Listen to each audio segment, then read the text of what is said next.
Commonwealth scholarship, एक ऐसा सपना जिसे बहुत लोग देखते हैं। तो चलिए आज उस सपने को हकीकत में बदलने की तरफ पहला कदम बढ़ाते हैं।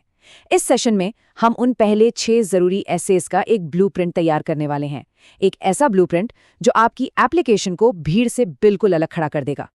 जरा सोचिए, हजारों एप्लीकेशंस के ढेर में से सिलेक्शन कमेटी की नज़र आखिर आपकी एप्लीकेशन पर ही क्यों रुकनी चाहिए? देखिए, ये सिर्फ एक फॉर्म नहीं है, ये आपकी कहानी होनी चाहिए। तो आइए समझते हैं कि इस कहानी को सबसे दमदार कैसे बनाया जा सकता है। आज हम एक एक करके इन 6 एसेज को लिखने की स्ट्रैटेजी समझेंगे। ये सिर्फ लिखने के बारे में नहीं है, ये एक ऐसी कहानी बुनने के बारे में है जो आपके पैशन और आपके गोल्स को एक धागे में पिरो दे। ये आपका रोड मैप है। तो चलिए शुरू करते हैं। तो सबसे पहला एसे, ये आपकी एप्लीकेशन का दिल है, उसकी नींव है। यहीं पर यह साबित करना है कि ये पढ़ाई सिर्फ एक डिग्री के लिए नहीं, बल्कि एक बड़े बदलाव के लिए है। मतलब अपने कोर्स और दुनिया की किसी बड़ी समस्या के बीच एक सीधा और मजबूत कनेक्शन बनाना होगा। इसके लिए एक बहुत ही कमाल की टेक्निक है, डिडक्टिव मेथड। इसे ऐसे समझिए जैसे आप एक बहुत बड़ी ग्लोबल पिक्चर से शुरू करते हैं और फिर धीरे धीरे जूम इन करते हुए उसे अपने देश, अपने शहर और अपनी पर्सनल स्टोरी से जोड़ देते हैं। तो स्टेप 1, यूएन के सस्टेनेबल डेवलपमेंट गोल्स यानी एसडीजीज में से कोई एक गोल चुनें जो आपके काम से जुड़ता हो। स्टेप 2, डेटा के साथ बताइए कि ये समस्या आपके देश को कैसे अफेक्ट कर रही है।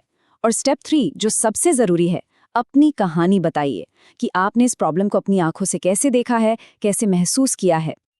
देखिए, सिर्फ अपनी बात कहना काफी नहीं है, उसे साबित करना पड़ता है। वर्ल्ड बैंक या ट्रांसपेरेंसी इंटरनेशनल जैसे किसी क्रेडिबल सोर्स के आंकड़े आपकी बात में वजन डाल देते हैं। इससे पता चलता है कि आपने हवा में बात नहीं की है, बल्कि इस पर बाकायदा रिसर्च किया है। और यहीं पर कहानी का सबसे जरूरी मोड़ आता है। आपको ये बताना है कि इस प्रॉब्लम को सॉल्व करने के लिए एक खास स्किल गैप है, एक खास जानकारी की कमी है। और वो ही स्किल, वो ही नॉलेज आपको इस मास्टर्स कोर्स से मिलने वाली है। बस आपने प्रॉब्लम और सॉल्यूशन को एक साथ जोड़ दिया। अच्छा, तो अब जब प्रॉब्लम की बात हो गई तो बारी है सॉल्यूशन की। ऐसे नंबर 2 ये पूरी तरह से एक्शन के बारे में है। जो नया ज्ञान और स्किल्स आप सीखेंगे उनका जमीनी स्तर पर इस्तेमाल कैसे करेंगे? यहाँ गोल-मोल बातें बिल्कुल नहीं चलेंगी, एकदम स्पेसिफिक होना होगा। आप कौन सी नई टेक्निक सीखेंगे, वापस आकर किन मिनिस्ट्रीज या एनजीओज के साथ काम करने का इरादा है, और उन स्किल्स का इस्तेमाल करके असल में क्या बदलेंगे, हर सवाल का जवाब एकदम ठोस होना चाहिए। अब बात करते हैं इम्पैक्ट की, यानी प्रभाव की। ऐसे नंबर 3 में हमें भविष्य का एक नक्शा बनाना है। आप क्या हासिल करेंगे और कब तक, ये आपके विजन को हकीकत में बदलने का पूरा प्लान है। देखिए, इम्पैक्ट एक बहुत बड़ा शब्द है। इसे छोटे छोटे मैनेजेबल स्टेप्स में तोड़ना जरूरी है। एक टाइमलाइन बनाइए। पहले 3 महीनों में क्या होगा, 6 से 12 महीनों में क्या हासिल होगा, और 1 साल या उससे ज्यादा समय में आपका लक्ष्य क्या है। इससे आपका प्लान बहुत क्रेडिबल लगता है। और एक बात याद रखनी है, आपके काम से किसे फायदा होगा। सिर्फ लोगों या समाज को ऐसा मत लिखिए।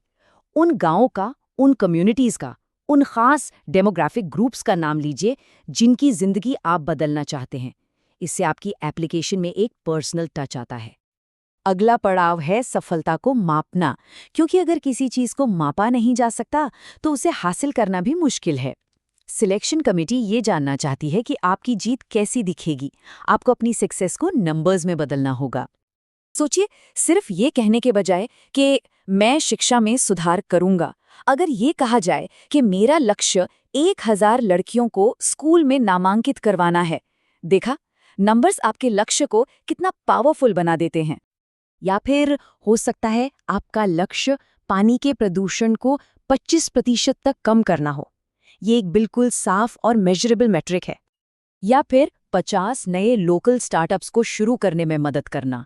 तो बात सीधी है, आपकी सफलता का हर पैमाना एकदम क्लियर और काउंटेबल होना चाहिए। अब आते हैं ऐसे नंबर 5 पर। ये एक तरह से आपका टेस्ट है।